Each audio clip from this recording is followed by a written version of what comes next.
Boys and girls, it's the final act of my Toyota Sienna 2005 radiator removal job, and got some little children next door to me working on their hamster cage. They're do-it-yourselfers also.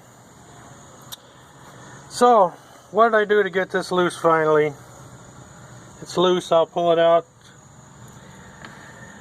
I took this mount, which was just like the top one. Notice how I twisted the top one, because that screw was rusted into the Freon condenser. I twisted that up. Well, I did the same thing down here. I just torqued it maybe 40 degrees down, 30 degrees down, and I was taking these two things and lifting up on the radiator while pushing down on the condenser with my hands, and they just seemed locked together and hopeless. But at some point they just started coming loose from each other. Same thing over here, and on this side was the one down below where I torqued off the head of that screw, but no problems. It did not seem to cause any problems. Alright, to prove it's going to come out, just to go back. So I undid the oil lines. The lower one was longer in this particular scenario. Just to remember which one hooked back up.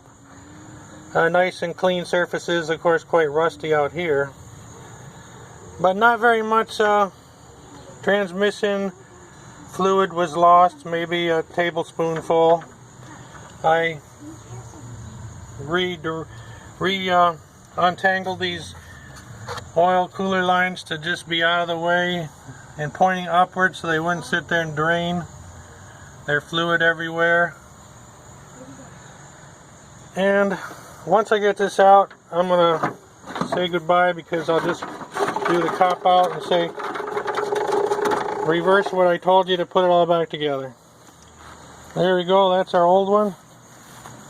That's our prize. Let's see how bad she was corroding. Got some corrosion on that side, and some starting up here. I suppose in the old days we would have used cans of stop leak. And this is the aluminum version of the 05 radiator. There's a plastic one that's supposedly more reliable. They switched to a plastic end caps.